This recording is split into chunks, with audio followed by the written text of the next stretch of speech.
I'd like to thank KTMS 990 and Montecito Bank and Trust for making Scam Squad possible. I'm Patty Teal. And I'm Deputy District Attorney Vicki Johnson. Scam Squad is up next. Sound off. 1, 2. Sound off. 3, 4. 1, 2, 3, 4. Scam Squad. Welcome to Scam Squad. I'm Patty Teal here with Deputy District Attorney Vicki Johnson, who always keeps us apprised of the latest scams. Hi, Vicki. Hi, Patty. Well, Patty, I've been wanting to talk about job scams for quite some time now. We used to call these work from home scams, but now they're called job phishing scams. Same scam, they just changed the name. And as it happens, Patty, you provided me with a perfect opportunity to have this discussion because you got what we're pretty sure is a scam job opportunity. So tell us about it. What happened? Well, that's right, Vicki. Thanks for reminding me about that. What happened was I got an email, I believe it was an email and not a text, pretty sure it was an email, that we found you on a job board. I have no idea what job board. I don't remember being on a job board, but perhaps I was. I do some freelance work, so it is possible. And we would like to offer you this job. I think they called it an administrative assistant job. But what was exciting about it to me was it was only a few hours for, a good chunk of money. But I guess that should have put my red flags up right there. And it kind of did. But I still was curious because I thought that would be nice to work a few hours and get several $1,000s. I did say, I'm interested. Can you tell me more about the job? And then got an email back.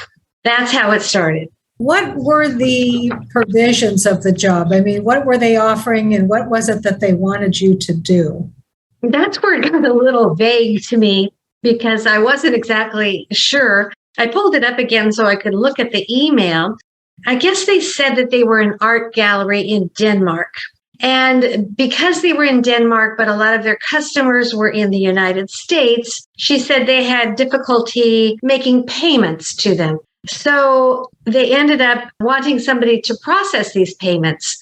But I wasn't clear. Why would I process payments? How would I process payments? None of that was answered. They offered $2,600 monthly, I believe is what they said, for just a couple hours of work a day, maybe a few days a week. And then you got commission on all of the transactions that you processed. So you would end up for just a few hours work making $4,000 a month. Well, all that sounded good. But then I thought, gosh, I hope I'm not doing something like laundering money. So I really didn't go any further with it. And I sent it to Vicki to ask her what she thought. Well, you did share your letter with me along with the employment contract. And I have to say that it really looked pretty legit. And the letter said specifically, we're not going to ask you to invest your own money, which is a huge red flag. We're not going to ask you to give your personal banking information, another huge red flag. So they start off by saying, we're not going to do those two things, but yet you did get a little suspicious. And what was it that made you suspicious, if you can remember specifically? Well, I guess there were a few things. We talk so often, and this is the sad fact of life. If something seems too good to be true, it usually is, over and over again. Our mothers probably told us that. So it did seem a little too good to be true. On the plus side, they did say, we'll send you a 1099. So it did seem legit in that way.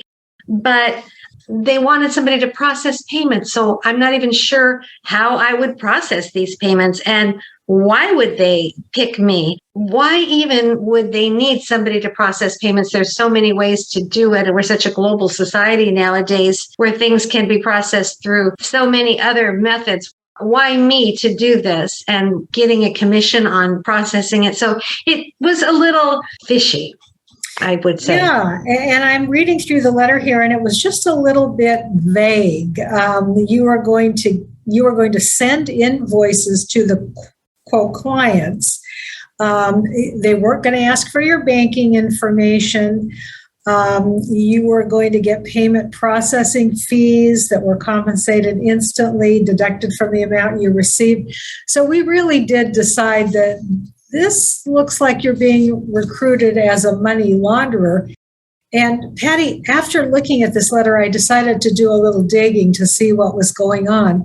And the first thing I did was Google the company. And the name of the company was Contemporary Art Gallery, and it was supposedly in Copenhagen. Well, guess what? There was no such company listed in Copenhagen. There was an art gallery with a very similar name, but not that same address. In fact, at a different address and not that same name. So that was very suspicious. And then I read an article about money mules, and it explained that when fraudsters located overseas try to swindle U.S. consumers, they try and establish a United States address because they know that potential victims are more likely to send money if they're sending money to a United States address, a United States bank account. So a fraudster overseas will try and establish some credibility here in the United States by having money sent to a U.S. bank account. Oh, God forbid I end up a money mule. I mean, but it is possible that they were running different scams with other victims and they wanted to line up people, I guess money mules, terrible term, but I guess that's what it is, to transmit funds for them. So, Patty, there's a part of the article that I read that I think might apply to your particular situation. And here's what it says. Some individuals become money mules after responding to job ads that promise easy money and involve little more than sending or receiving packages. So be cautious when considering such work at home opportunities. Well, this sounds exactly this situation. This sounds exactly like what they were offering. Maybe it was, Vicki. I mean, they called it processing. So I don't know if getting packages is processing, but perhaps that's what it would have been. If I had fallen for this scam and gotten involved but wanted to get out, what would I do? That would just be a horrible situation to have gotten myself in. It would be very frightening. And the first step is to end all communication with the person giving you the instruction. If you've given your bank account number to that person, alert your bank so that they can take steps to protect the money in your account. And then finally, report to law enforcement. And report to the FBI at ic3.gov and to the Federal Trade Commission at ftc.gov. And you can also call the Department of Justice Elder Fraud Hotline. I've given this number before. It's a really good number to have. And I will give it again. It's 1-833-372-8311. And they will actually walk you through the steps of what you should do and then connect you with the case manager to help you navigate this particular system. And Vicki, I'll just reiterate, the letter did look very legitimate.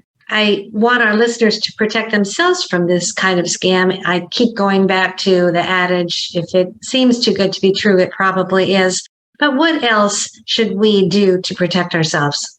It's a very tricky proposition because this scam has become quite sophisticated. And scammers will pose as legitimate employers by spoofing company websites. So it'll look like a legitimate company. They will also go so far as to post fake job openings on popular online job boards. And they'll even conduct false interviews, all online. And because so much legitimate business operates online, you really have to be very careful. But Patty, the FBI has come up with some tips. And the first thing they say is search the company on the web and see if different names come up. You have to be careful because some scammers will create very sophisticated fake websites about their fake company using slightly different names. So, my goodness, it is such sophistication these days. And I can only imagine how disappointed someone would be to go through an interview process, really feel like they'd gotten the job of their dreams only to find out it was all a scam. And that's happened. I've talked to victims who have had that exact same experience. Also, of course, like we've said many times before, if they ask for personal identifying information during the interview or your bank account number or your credit card information, you're dealing with a scammer. And legitimate companies will ask for personal identifying information and bank account numbers, maybe, but that will happen after they've already hired you and you have a signed contract. And this should be done in person or only if you can really verify the legitimacy of the company. So you have to be very careful if interviews are not conducted in person or they're not conducted through a secure video call. And again, if you're asked to pay for startup equipment as a condition of getting a job or to pay for a background check, don't accept job offers that ask you to use your bank account to transfer money. And even though this particular scam didn't ask me for any of that, there were such vague terms of what I would be doing, how I would be processing. So if you don't understand exactly what you're being asked to do, don't do it. That's right. Good rule of thumb. Yes. Thank you, Vicki. I guess I got to be the victim. Glad it didn't go any further. Well, thank goodness you weren't the victim. You realized what was going on in time. Good for you. Yes, but it did interest me, the money in the few hours. It was pretty exciting. So, yeah, I mean, I can absolutely, reading the letter, I can absolutely understand why you were intrigued. Yeah. And it started off by saying all the right things. And then it got a little strange. Yeah. So, all right. Thank you so much, Vicki. Would you give your fraud hotline number? yes, area code 805-568-2442. I'll say that again, 805-568-2442. Until next time. Thank you so much, Vicki. Thank you. Bye.